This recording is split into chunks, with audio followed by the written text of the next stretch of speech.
સત્સંગ સાગર યુટ્યુબ ચેનલમાં આપ સૌનું હાર્દિક સ્વાગત છે। આજે આપણે આ વિડીયોમાં સાંભળવાના છીએ ખોડિયાર માનું વ્રત। આ વ્રત કોઈ પણ મહિનાના રવિવારથી ચાલુ કરી શકાય છે।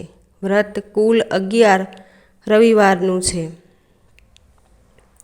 આ વ્રત ખાસ કરીને સ્ત્રીઓ વધારે કરે છે, પણ સૌ કોઈને કરવું હોય તો તે કરી શકે છે। હવે જોઈશું આપણે વ્રતની વિધિ। આ વ્રત અતિ પ્રાચીન અને જલ્દી ફળ આપવાવાળું ચમત્કારી વ્રત છે। સવારે વહેલા ઉઠી સ્નાન કરી સ્વચ્છ કપડાં પહેરી પૂર્વાભિમુખમાં રહે એ રીતે પાટલા પર ખોડિયાર માનો ફોટો મૂકવો। ફોટાની પાસે સ્વચ્છ કળશમાં પાણી ભરી આસો પાલવના 5 પાન ગોઠવી નાળિયેર મૂકવું। ત્યારબાદ પંચોપચાર વિધિથી પૂજન કરવું। ત્યાર પછી લાલ રંગના ફૂલનો હાર ચડાવી છૂટા ફૂલ મૂકવા। અગરબત્તી, ગુગળનો ધૂપ અને ઘીનો દીવો કરવો। 12મા રવિવારે ઉજવણું કરવું। 11 કુમારિકાને લાપસીનું ભોજન કરાવવું। વ્રતકથા। વર્ષો પૂર્વે સૌરાષ્ટ્રમાં નાના નાના રાજવીઓના રાજ હતા। એમાં 40 ગામના ધણી હતા રાજા સુરસિંહ। આ રાજા અતિશય ધાર્મિક માનસનો હતો, દયાળુ જીવ હતો, દાન કરવામાં હંમેશા આગળ પડતો રહેલો, બહાદુર અને વીર પુરુષો હતો। પણ તેની રાણી માયાવતી અતિશય અહંકારી સ્ત્રી હતી। એને પોતાના રાજવૈભવનું, પતિની સત્તાનું અને પતિની યશગાથાનું ભારે અભિમાન હતું, પણ એમને સંતાનમાં કંઈ જ નહોતું। સંતાન ન હોવાનું દુઃખ રાજા રાણી બંનેને સતાવતું હતું, પણ અભિમાનના કારણે રાણી પોતાના દુઃખને ગણકારતી નહીં, પરંતુ રાજા દુઃખી અને હતાશ રહેતા હતા। એક સમયની વાત છે, સવારનો સમય છે। રાણી પોતાની દાસીઓ સાથે નદી કિનારે ફરવા નીકળી છે। એટલામાં એક દાસી એક ઘરડા માજીને ત્યાં આવી માજીને દૂર ઊભા રાખી દાસી રાણીની પાસે ગઈ। હાથ જોડીને વિનંતી કરતા ભાવથી દાસી રાણીને કહેવા લાગી, રાણીબા, રાણીબા, મારી સાથે જે વૃદ્ધ માજી આવ્યા છે તે આપને કશું કહેવાને ઈચ્છી રહ્યા છે। એમનો એવો દાવો છે કે અગર આપ એમનું કહેવું ધ્યાન દઈને સાંભળશો અને કહ્યું માનશો તો આપનું વાંઝિયા મેણું અતિ જલ્દીથી હટી જશે અને આપને ખોળાનો ખૂંદનાર મળશે। રાણીએ ઘરડા માજીને નજીક બોલાવ્યા, પણ ઘરડા માજીને રાણીએ હાથ જોડીને નમન કર્યું નહીં। આથી રાણીનું અભિમાન ઘવાયું। રાણીને મનમાં થયું, ગમે તોય હું રાજાની પટરાણી છું, મારી સામે માજીને આવવાની તક મળી એ માજીના સારા નસીબ છે। આથી એમણે મને માથું નમાવીને વંદન તો કરવું જ જોઈએ। આમ વિચારીને રાણી ગુસ્સે થઈ ગઈ। રાણી ગુસ્સાથી ધ્રુજતા અવાજે બોલી કહ્યું, એ ડોશીમા, હું આ રાજાના પટરાણી છું, હાલીમવાલી માણસ નથી, માટે રાણી સામે હાજર થવાનો વિવેક તમે ભૂલી ગયા છો। આથી તમારે પ્રથમ તો મારી માફી માગવી જોઈએ, પછી જ તમારી વાત ચાલુ કરો। દીકરી, ઘરડા માજી બોલ્યા, તું રાણી છો તારા રાજની, મારા માટે તો તું દીકરી જ છે। સંસારના દરેક જીવો મારા સંતાન છે, હું તો એવું જ માનું છું, અને માતા કદી સંતાનોની માફી કે વંદન કરતી જ નથી। હું તો મહારાજનો વંશ ચાલુ રહે માટે હું તને એક વ્રતનું સૂચન કરવા આવી હતી, પણ દીકરી તે તો વાતને અવળી વાળી નાખી। બેટા, આ તારો અહંકાર જ તને નડી રહ્યો છે, એટલે જ હજી સુધી તારો ખોળો સૂનો છે। પણ દીકરી, અભિમાન તો રાજા રાવણનું પણ ક્યાં રહ્યું હતું? ઘરડા માજીની આવી ચોખ્ખીને સાફ વાત સાંભળીને રાણી તો અતિશય ગુસ્સે ભરાઈ ગઈ। એણે તો ભડકીને કહ્યું, દાસીઓ, ઘરડી ડોસલીને હમણાં ને હમણાં મારી નજર સામેથી ઢસડીને ક્યાંક આઘે મૂકી આવો। મને તો એની ઉંમર જોઈને દયા આવે છે, નહીંતર ક્યારની કાળ કોટડીમાં પુરાવી દેત। નાના નાના, એના મનમાં સમજે છે શું? દાસીઓ તો હુકમ થતાં જ બિચારા માજીના હાથ પકડીને બહાર લઈ ગઈ। આગળ જતાં જે દાસી માજીને રાણી પાસે લઈ આવી હતી તે માજીને મૂકવા માટે ગામ બહાર ગઈ. ગામનું પાદર આવતાં જ ઘરડા માજી બોલી ઉઠ્યા, રાણીના અતિ અહંકારના કારણે આખાય નગર પર અતિ ભારે આફત ઉતરી આવશે. પછી તું રાજાને કહેજે, આફતમાંથી ઉગરવા માટે ગામની ઉગમણી દિશામાં ખોડિયારમાંનું મંદિર આવેલું છે, ત્યાં ખોડિયારના દર્શન કરવા માટે આવે. સમય પસાર થવા લાગ્યો. માજીની વાતને 2 વર્ષ થઈ ગયા. પેલી દાસી પણ ઘરડા માજીની વાત ભૂલી ગઈ. પણ 2 વર્ષ પછી એ ઘરડા માજીની વાત સાચી પડી. મહારાજા સુરસિંહના રાજમાં વરસાદનું એક ટીપું પણ ન પડ્યું. આકાશમાંથી જાણે અગન વર્ષા વરસી રહી હોય તેમ સખત તાપ પડવા લાગ્યો. જેમની પાસે થોડું ઘણું અનાજ હતું એમાં જીવાત પડી ગઈ. ખેતરોમાં જે ઊભો પાક હતો તેના પર તીડના ટોળે ટોળા ઉતરી પડ્યા. વરસાદ ન પડવાથી અને અતિશય તાપના કારણે નદી, તળાવ, નાળા, કૂવા, વાવો બધાય સુકાઈ ગયા. ખાવા અનાજ નથી, પીવા માટે પાણી નથી. રાજ્યના અન્ન ભંડારોમાં એક રાતે અચાનક જ આગ લાગી ગઈ. આફત સમયે કામ આવવા આવે એ સંઘળું અનાજ બળીને ખાખ થઈ ગયું.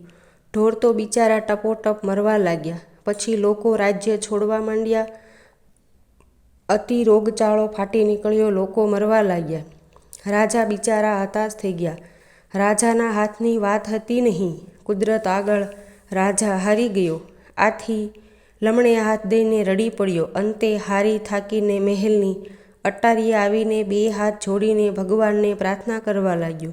હે ભગવાન, મારાથી એવી તે શું ભૂલ થઈ ગઈ કે મારા રાજ્ય પર આફતના વાદળો વરસી પડ્યા?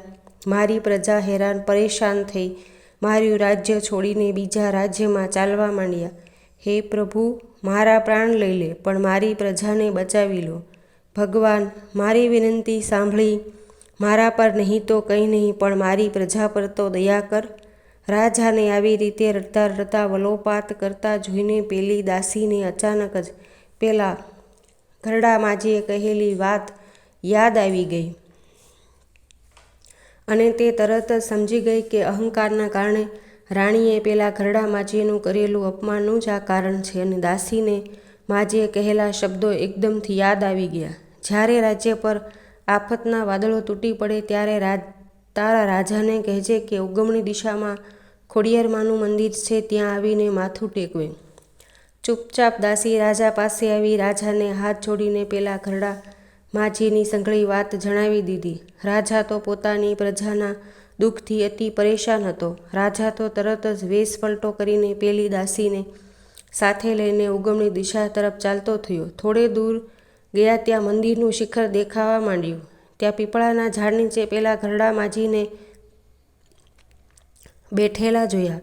રાજ્યે માજીની નજીક જઈને પોતાનો પરિચય જણાવે એ પહેલાં જ ઘરડા માજી બોલી ઉઠ્યા, પધારો રાજન સુરસિંહ, આ ઘરડી ડોસી આપનું સ્વાગત કરે છે. હે રાજન, હું તો 2 વર્ષથી તમારી વાટ જોતી અહીં બેઠી છું. રાજાને અતિશય આશ્ચર્ય થયું. તે ગુપ્ત વેશમાં હતા. પોતાના સૈનિકો પણ રાજાને ઓળખી શક્યા ન હતા, તો આટલે દૂરથી એક ઘરડી ડોસી પોતાને કેવી રીતે ઓળખી ગઈ હશે? આથી જરૂર આ કોઈ નારી નહીં પણ દેવી શક્તિ જ હોવી જોઈએ. રાજા સુરસિંહ તો ઝડપથી એ માજી પાસે પહોંચી ગયા.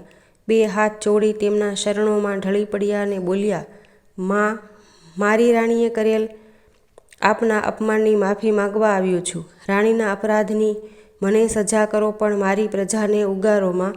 ઘરડા માજીએ પોતાની પાસેથી કેટલાક ભોજપત્ર કાઢીને રાજાના હાથમાં મૂક્યા અને કહ્યું, રાજન, માણસ જે ભોગવી રહ્યો છે એ એમના કર્મનું ફળ છે. આ ભોજપત્રમાં એક ચમત્કારિક વ્રત કરવાની વાત છે. 11 રવિવારનું વ્રત તું જાતે કરજે, તને અવશ્ય શુભ ફળ પ્રાપ્ત થશે.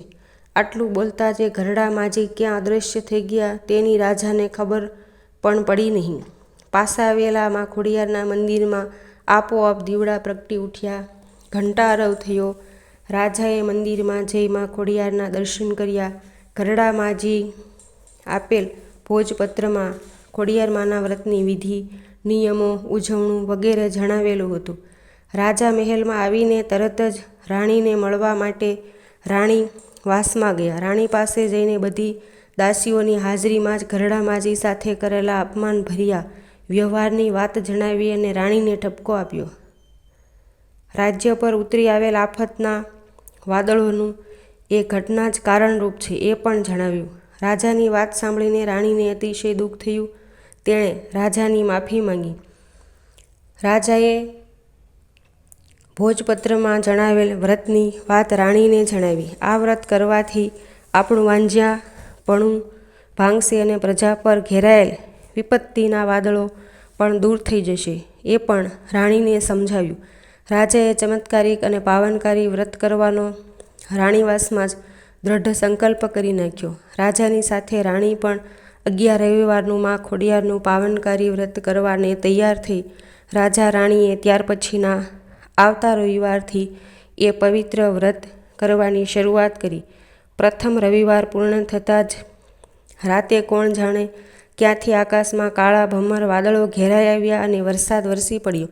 નદી, નાળા, તળાવ અને જળાશયો છલકાઈ ગયા. લોકોમાં આનંદની લહેર ફરી વળી. માનવી અને પશુ પંખીનું મોતનું તાંડવ અટકી પડ્યું. 11 રવિવાર પૂરા થતાં જ રાજા સુરસિંહના રાજની રોનક પહેલાં કરતાં પણ અનેક ગણી સુધરી ગઈ. માનવીના ચહેરા પર રોનક ચમકવા લાગી. ખેતરોમાં મરવા પડેલો પાક બચી ગયો. વ્રતનું વિધિ અનુસાર ધામધૂમથી ઉજવણું કરીને રાજા રાણી બંને ઉગમણી દિશાએ આવેલ મા ખોડિયારના મંદિરે ઉઘાડા પગે ચાલીને ગયા અને ત્યાં એક ગોવાળ ગાયો ચરાવતો હતો. રાજાએ ગોવાળને પહેલાં ઘરડામાજી વિશે પૂછપરછ કરી. ત્યારે ગોવાળ રાજાને હાથ જોડીને નમન કરતા બોલ્યો, મહારાજ, એ ઘરડામાજી તો સાક્ષાત ખોડિયારમાં જ છે. દીન દુખિયાના ખબર જાણીને ઘરડામાજીના રૂપમાં તેમની મદદે પહોંચી જાય છે અને દુખડા હરીને શાંતિ અર્પે છે. આ સાંભળીને રાણીને ઘણો જ પસ્તાવો થયો.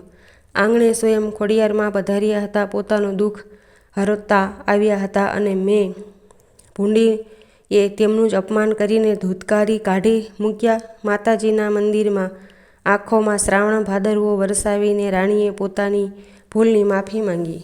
રાણીના આંસુમાં અહંકારનું પાપ ધોવાવા લાગ્યું. તેનામાં અચાનક જ પરિવર્તન આવી ગયું.